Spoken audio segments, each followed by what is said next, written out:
Hello guys. आज हम खोज चैनल पर जो आपको कहानी सुनाएंगे उस कहानी का नाम है हुदहुद की कहानी। और दोस्तों, अगर कहानी पसंद आए तो प्लीज़ चैनल को सब्सक्राइब और वीडियो को लाइक अवश्य करें। तो दोस्तों, समय बर्बाद न करते हुए कहानी की तरफ। दरअसल हुदहुद इजराइल का राष्ट्रीय पक्षी है। साल 2008 में 1,55,000 लोगों के बीच किए गए सर्वेक्षण के बाद तत्कालीन इजराइल राष्ट्रपति सिमोन परेज ने देश की 60वीं सालगिरह पर इसे राष्ट्रीय पक्षी घोषित किया था।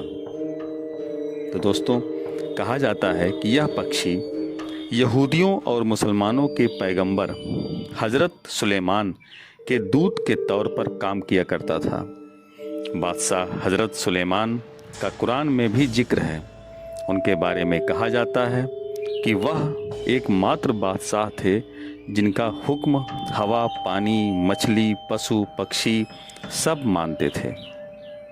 तो दोस्तों, एक दिन बादशाह सुलेमान अपने उड़न खटोले में बैठकर कहीं जा रहे हैं।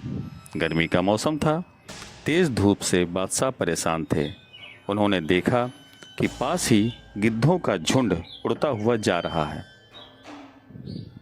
बादशाह सुलेमान पशु पक्षियों से बात किया करते थे। उन्होंने गिद्धों के सरदार को बुलाया और कहा, आज बहुत तेज़ धूप है, तुम सब अपने पंख फैलाकर मुझ पर छाया कर दो तो इस तेज़ धूप से मुझे राहत मिल जाएगी। बादशाह सलामत, हम बहुत छोटे हैं, हमारे पंख भी बहुत छोटे हैं और तो हमारी गर्दन पर तो पंख ही नहीं हैं। हमें माफ़ करें, हम छाया नहीं कर पाएंगे। ये कहकर गिद्धों का सरदार अपने साथियों के साथ तेजी से उड़ता हुआ दूर निकल गया। दोस्तों, बादशाह सुलेमान कुछ आगे बढ़े तो उन्हें हुदहुदों का सरदार दिखाई पड़ा। उन्होंने उसे बुलाकर अपनी परेशानी बताई तो गिद्ध की तुलना में बहुत छोटा पक्षी होते हुए भी वह मदद के लिए तैयार हो गया। अपने दल के साथ, साथियों के साथ पंख फैलाकर उसने बादशाह सुलेमान के ऊपर छाया कर दी। दोस्तों, बादशाह सुलेमान बहुत खुश हुए। वे हुदहुदों के सरदार से बोले, कुछ देर पहले मैंने गिद्ध से मदद मांगी थी लेकिन उसने मना कर दिया था। तुमने आकार में छोटे होते हुए भी मेरी मदद की। मैं तुमसे बहुत खुश हूँ। मांगो, क्या मांगते हो? बादशाह सलामत, मैं अपने दल के साथियों से सलाह करने के बाद ही कुछ मांगूंगा। यह कहकर वह अपने साथियों के पास चला गया। दोस्तों, उनसे सलाह करने के बाद वह बादशाह सुलेमान के पास आया और बोला, बादशाह सलामत, हमें वरदान दें कि अब से हमारे सिर पर सोने का ताज हो। यह सुनकर बादशाह सुलेमान बोले, क्या तुमने इसके परिणाम के बारे में अच्छी तरह से सोचा है? बादशाह सलामत, हम सभी हुदहुदों की यही इच्छा है।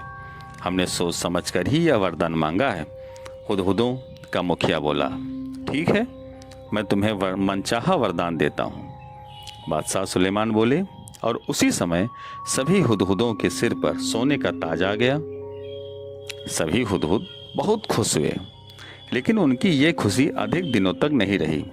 लोगों ने जब उनके सिर पर सोने का ताज देखा तो सोना हासिल करने के लिए उनका शिकार करने लगे। एक एक करके हुदहुदों के मारे जाने से हुदहुदों का वंश समाप्त होने को आ गया। घबराकर हुदहुदों का सरदार बादशाह सुलेमान के पास पहुंचा और बोला, बादशाह सलामत, सोने की कलगी के कारण लोग हमें मारने लगे हैं। इस तरह तो धरती पर एक भी हुदहुद नहीं रहेगा। हमें ये सोने का ताज नहीं चाहिए। कृपया कर अपना वरदान वापस ले लीजिए। बादशाह सुलेमान बोले, मुझे यही आशंका थी, इसलिए मैंने तुम्हें पहले ही चिताया था। खैर, अब से तुम्हारे सिर पर सोने का नहीं बल्कि सुंदर परों का ताज होगा। तब से परों का सुंदर ताज कलगी हुदहुदों के सिर पर सुशोभित है। कहानी से सीख, मोरल ऑफ द स्टोरी, जीवन में कोई भी निर्णय सोच समझकर करना चाहिए।